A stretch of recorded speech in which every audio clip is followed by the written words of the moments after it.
Hello there, ladies and gents, how you doing, and welcome to this next episode of Survival Minecraft from the VillageCraft server. That's right, hello, we're back here.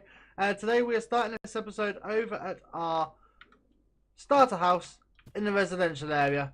Because in between episodes, I keep popping over here again and harvesting all of these crops that we have. Just go along, chop down some melons and pumpkins, pick up some beetroot, some potatoes and whatnot. Get all that and shove it in this chest here. And as you can see, we are doing pretty well. In fact, we are now full on melon slices. We're full on beetroot, we're full on wheat and seeds, nearly full on the carrots, and a few potatoes. Now, this sugarcane, we can actually take that out of there because we also, last episode, or in fact the episode before last, set up our sugarcane farm. And if we come down and have a look, there's a fair bit in there. So we'll stick that in here. And have a look at this first chest. Oh yes, there we go. Second chest. How's about that? Nearly 2 double chests of sugarcane, folks. That is fantastic. But anyway, for those of you that saw the last episode, you'll know roughly what we're going to be starting on this week. And that is over at the top of Main Street, just over that way. So let me stick these melons away and we'll head straight on over. So here we are then, folks, up in the north end of Main Street in the commercial district, and as you can see there are a fair few plots all being positioned about. A few of them are starting to be claimed as well, and there's one just over there that's been claimed. And we've already got a couple of the shops popped up, as you've already seen these before. We've got the Jungle Shop and the Creeper Clay Company, and then just jump off here. Thank goodness for feather falling. What do we have here? I think this is one that, yeah, that's a future project that I will be doing. And down here we have our first service on the server. I believe this is Fire SPs and Swan. Yeah, Swan and Fire Insurance. What do we have? Receptionist, receptionist, receptionist. Please read the policy book on the table. Thank you. Oh! Look at that. Item frames on a flat surface. I completely forgot that was a thing. Brilliant. Anyway, let's just shut the door and have a read of this. Welcome to Flaming Swan Insurance, serving all your death recovery needs. We have 3 packs available to customers. The basic pack, the Saviour pack, and the Survivalist pack. Okay. Basic pack, 1 diamond a week. New basic tools, new basic diamond armor, item pickup at company safe box. Okay. Cost 1 plus deaths divided by 4. Right, okay, hang on, let's work this out. We've had 9 deaths so far. So 9 divided by 40 is approximately 0.25. So what? 0.25 is the insurance rate?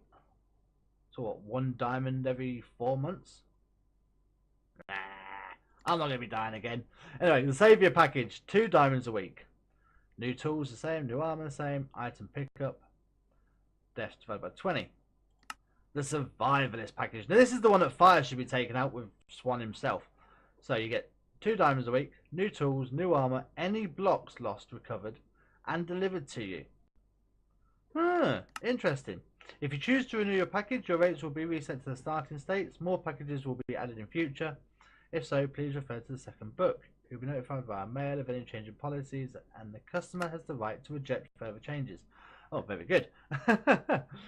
If the customer chooses, if the customer chooses to leave the contact early, they must pay a fee of 10 diamonds.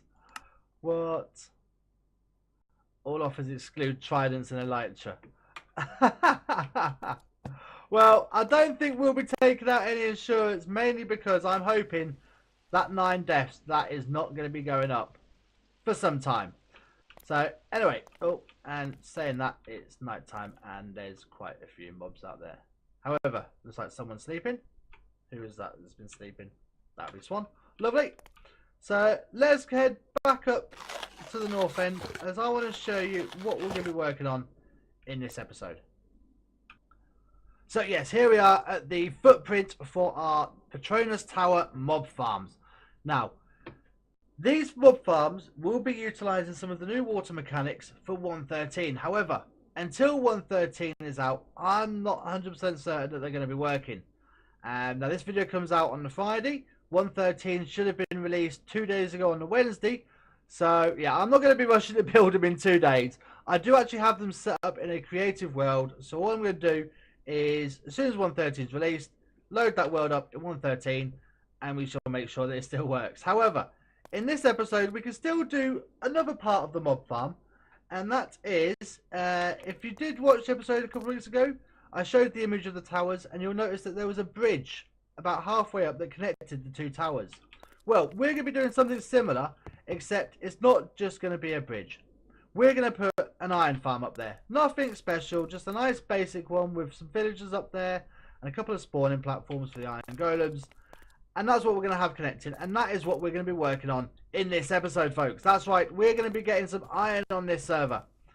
Now that does, however, mean we need villagers. Yes, villagers. Thankfully, however, Jeff does have a villager breeder, but it is all the way over by their base. That was the coordinates that... oh, hang on. There we go. Yeah, that's the coordinates that Swan put up there. But we may see if Swan can take us out there, head up that way. Because, yeah, we need villagers. But before I go and get them, we're going to need somewhere safe to store them. Now this, yes, it's a nice big hole, but it's too big. It's not lit up. Mobs can get in. This won't do. So let me just set up a quick storage solution for our villagers. And we shall jump into a call with Swan, hopefully, and get him to show us where this villager breeder exactly is. Well, folks, it looks like we've got our first for this episode. That's right, we did actually end up meeting up with Swan NC. He took us over to the villager breeder that Jeff had made, and we discovered the little pit with approximately 20 villagers in that Jeff had got prepared for us. And we were recording all this, same as I was recording setting up the nether portals and the tunnel in the nether to bring the guys over.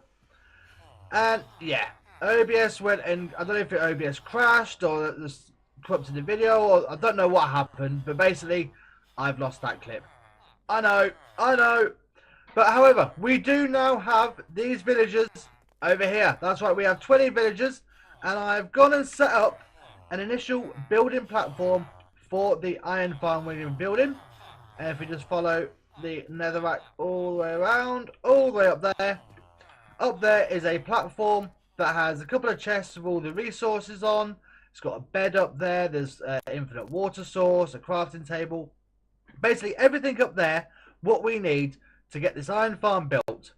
Everything except for, of course, the villagers. Now, obviously, I am going to be using the rails for getting these guys up there. I have actually went and crafted all the iron I had and the gold I had into rails to get these guys through from the nether. Let me just show you. If we just come on through this portal here. There we go. So yeah, as you can see, we got them all the way from the villager breeder portal over here via these rails, and I'm going to have to go and collect all these because I'm going to need these to get the villagers up to the farm. But anyway, now it is time to get this iron farm built. Now, I'm not going to bother with a step-by-step tutorial or progress updates. If you guys really need to know how to do this, there will be plenty of videos online. It's just a very simple villager iron golem farm. You've seen it all before. You've got the platform with water, doors around the edges, and a little room for all the villagers. So yeah, I'm probably going to go ahead and do this in a bit of a time lapse. So sit back, relax, and let's hope I don't fall off this thing. I mean, that is why I went and set this up just here. So at least if I do fall from up there, I've got somewhere to aim for. But anyway, let's roll that time lapse, guys. Here we go!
Well, there we are, folks. That is the iron farm sort of built, because we still need to put the villagers in. And of course, if you may have seen during the time lapse, all the hoppers, which are just down here in there we go.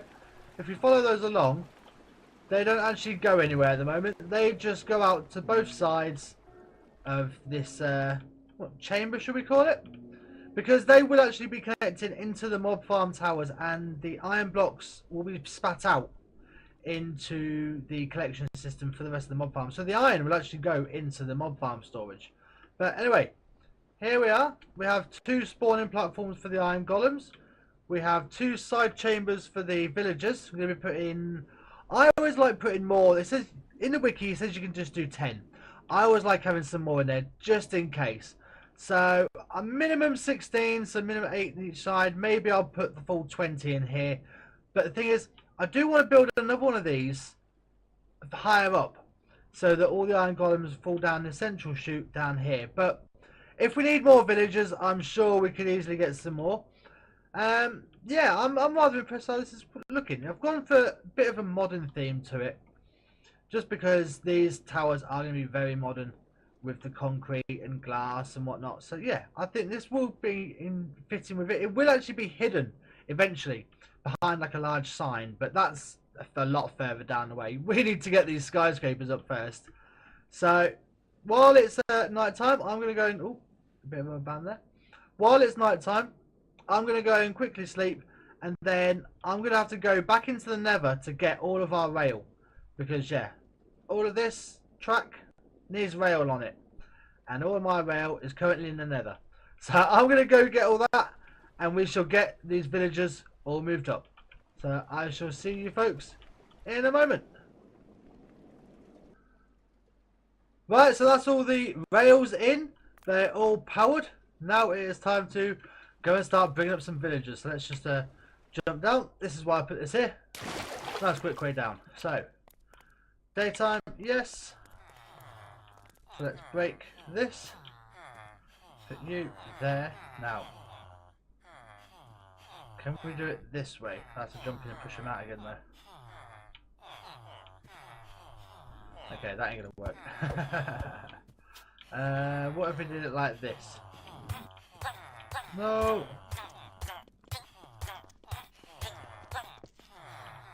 You, sir. Oh. Right. Excuse me. Right. One at a time. Let's just check this works. Proof of concept. And then we'll get the rest moved up.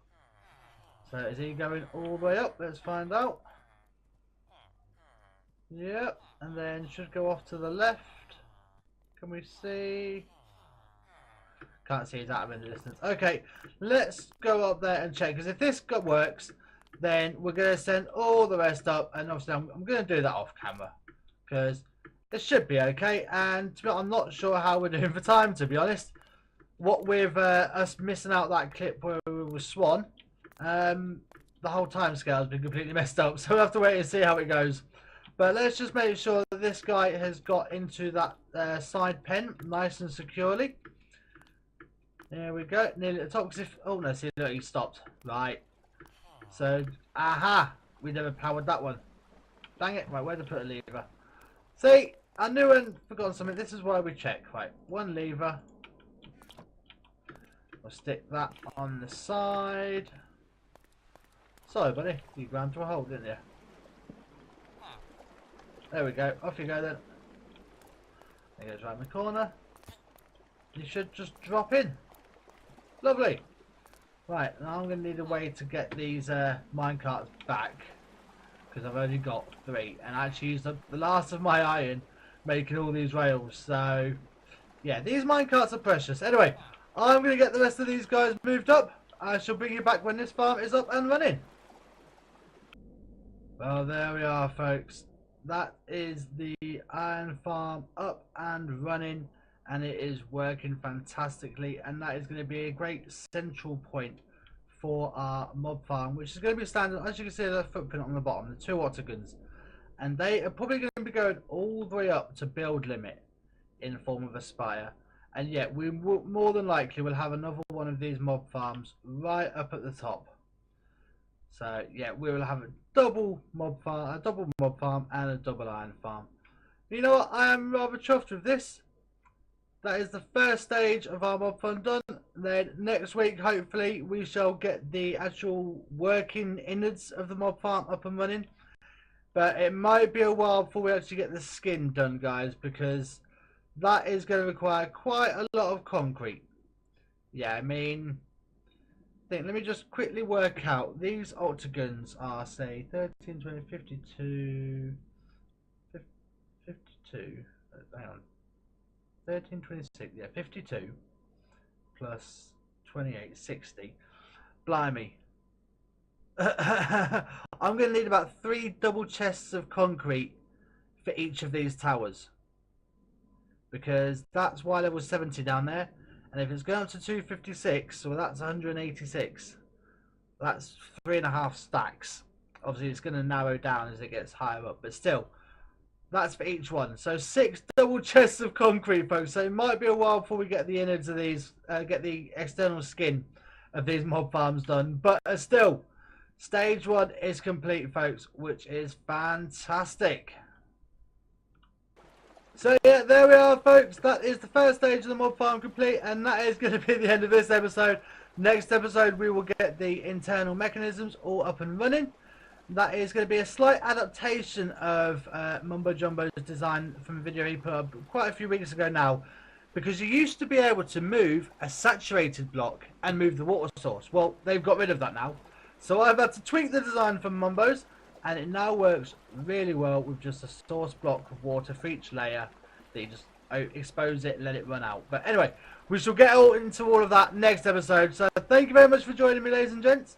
If you have enjoyed this video, please be sure to hit that like button. It really helps out the channel.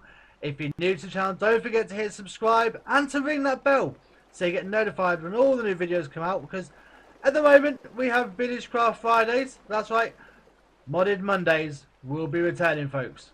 Watch this space. But until then, guys, all that's left for me to say is take it easy. And from here at the north end of Main Street, take it easy, guys. And I'll see you all in the next episode. Bye, guys. Bye.